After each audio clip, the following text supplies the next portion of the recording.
So one of the most frequently asked questions I see that we get asked and I come across on the internet are, Cody, which pole do you like the best?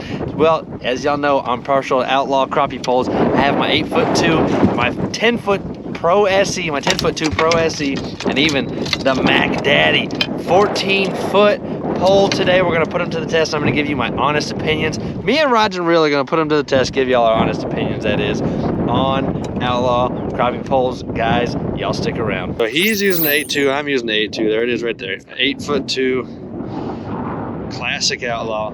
Nope, not yet. There we go. That one's gonna be short. Nah. So. Here he comes. Yep, got him, got him. Man, I should make an audio album of you saying short and me reeling fish in. We got him. Got a little flex on that 8'2", guys. There we go. We're gonna nickname him Little Shorty. Oh man. So that one was with the 8'2". Flex on that was super nice. Reel did good. Let's see old Roger and Reel now. He's gonna throw his out. Same pole. All good. All right, so he's going after this fish right here. He's got the same pole, 8'2", still using 8'2s right now. We're going after that fish right there. That's his jig falling down on a fish right there. So he's got to get in line with it.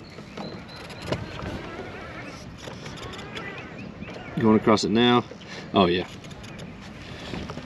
Boom. Now let's see that pole, son. That's a good fish. Look at the flex on that pole. That's a nice fish. That's a really nice, dude, that's a dandy. That's a big fish. Dude, that's a dandy. Oh, come on with it, come on with it, come on with it.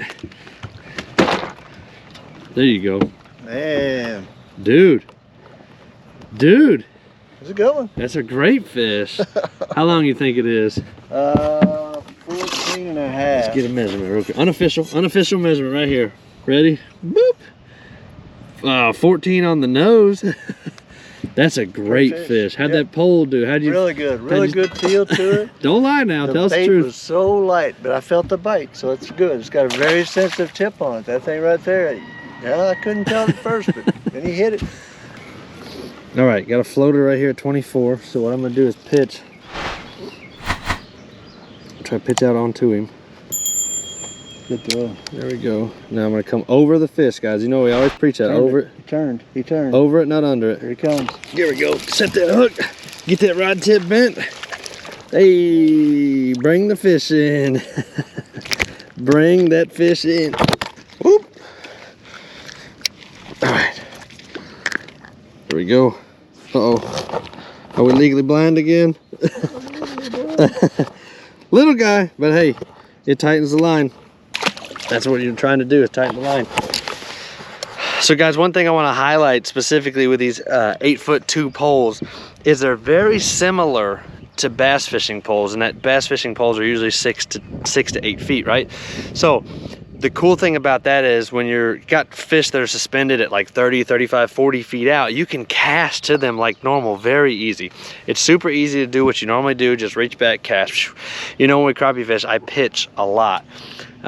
This 8-foot pole though, it's great for casting and pitching, and you've watched us catch a couple fish on them now. The flex on them is super nice. The rod, you can feel the lightest of bites. It could be a little more sensitive, but you can feel very, very, very, very lightly that there's a very light bite. You can feel if there's just a little tickle on it, if there's a little nibble.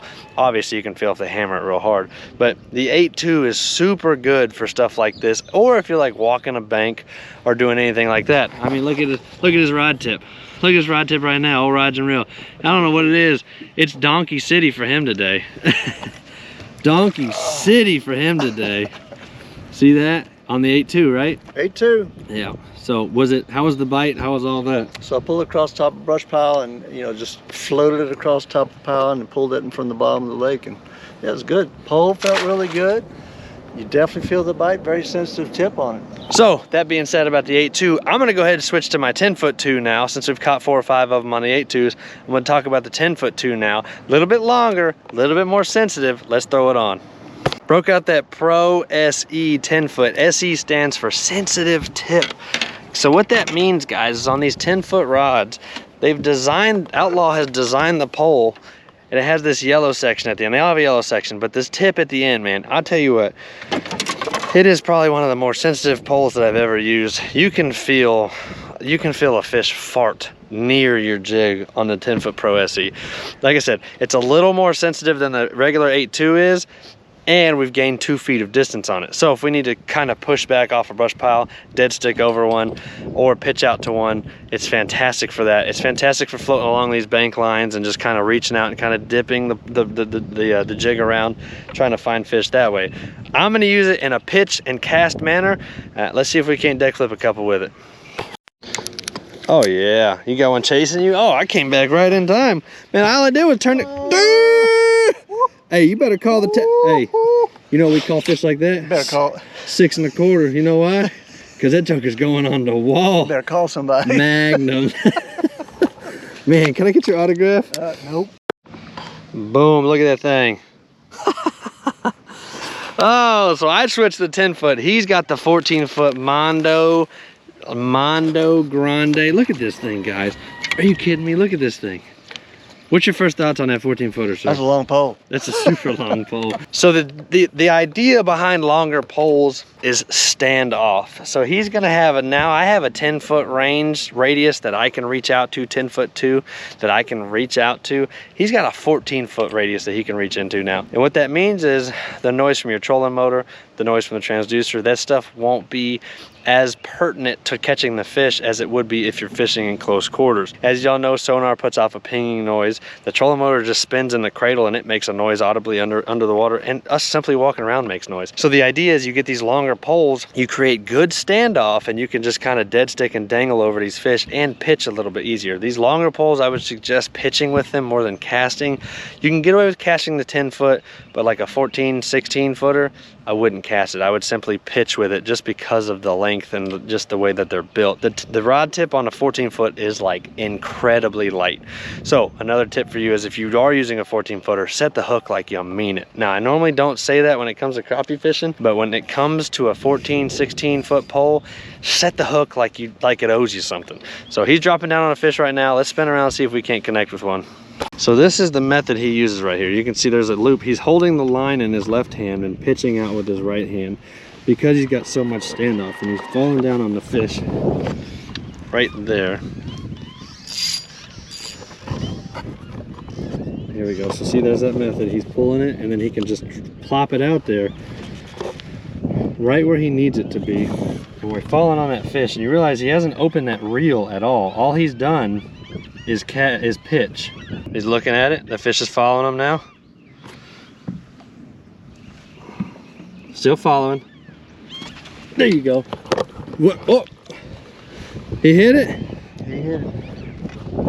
So that's your first hit ever with the 14-footer. I need honesty here. I know we're sponsored by him, but we need honesty for the people. What's your thoughts? It was hard to feel the bite. It was hard to feel the bite, okay. All right, got one sitting at 24 feet. I'm gonna pitch out to him. Again, guys, these longer poles, pitching is definitely better. Here we go, falling down in his face. Oh yeah, he's gonna eat. I can already tell he's gonna eat. Set that hook like you mean it, and you bring the toad in the frickin' boat. Golly. So there you go. Oh man. So what I did differently compared to the 8-foot one is I set the hook, guys, like it owed me money. And y'all see me fish with this 10-foot Pro SE for a year now at least. But what a beautiful fish, huh?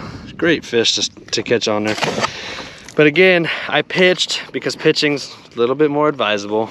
Brought it across his face, and when I set the hook, guys, I set the hook. I mean, you probably heard it in my voice. Let's find some more. Oh, he is coming. Here he comes. Oh, I watched that one. I watched that one. Good fish. Yeah, oh, it's a donkey. That's a really nice fish. You need the net? Nah, we're gonna flip it. Deck flip. Oh, flip. Donkey. Big Look and at the mouth on that fish. big and. So what, you switched back to the 8.2? Went back to 8.2. And that big joker right there said, let me eat. That's a big fish. It is. For Central Texas, that's a big fish. It's a big old donkey. What was the difference? Biggest difference between the 8.2 and that one, and the 14-footer? Well, the 8.2, Okay, the biggest difference in my opinion is sensitivity. Yeah. I lost sensitivity with that long pole. I'll be honest with you. Yeah. I think if we were sitting straight station over top of brush piles, that's the pole to use. Yep. As long as you got good visibility on the fish, but if you don't have that, then you got to go back to the shorter pole. I You can actually feel it a lot better. Yeah. Perfect. Yep. 24 feet. Gonna pitch out to about 28, 30. I'm gonna get in line with the fish right now. I'm gonna come across it. Just let it float. There he comes. And you set the hook and you get that thing. Yeah. Set the hook like it owes you money. Oh, and you get that donkey. Oh man, that's what it's about right there. Switched to that 10-foot Pro SE, had a little bit of standoff, brought it across his face. It's definitely spawned out. Brought it across his face, put him in the boat. Guys, I'm telling you right now, if you get a chance, check out Outlaw Crappie Poles. Or fishoutlaw.com is their website. We're gonna keep deck flipping dandies. 24 feet. So my goal is to not overcast them by 17 miles. Drop down right there and just get in line and reel them in. That's all I want to do. Here we go. It's a white.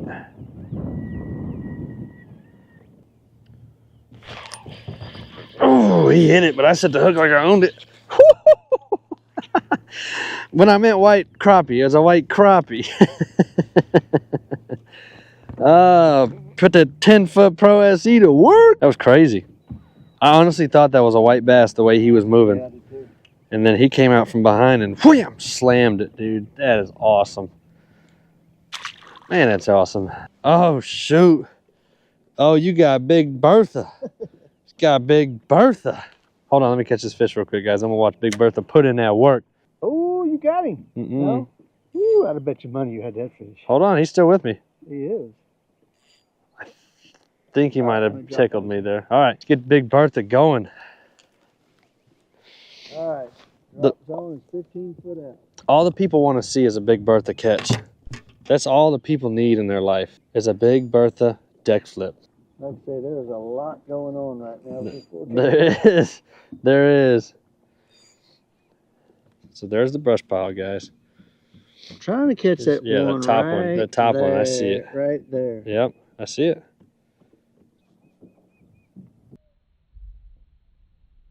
Oh, I saw the rod tip bend. Oh, oh. Get that joker up in here. Get that. Hey, we got that 14-foot deck flip. Hey, POV, you're a fish at the end of Roger Earl's 14. Look at that pole, guys. Look at that. It's okay, though.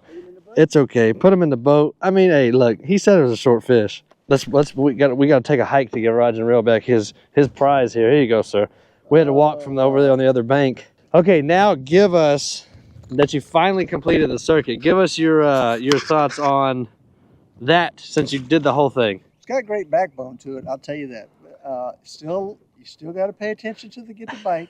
So this time I put my finger on the string as opposed to just holding the pole, and it was a lot better. And that's how you felt the bite? That's how I felt the bite, and I knew it set the hook hard. Hard.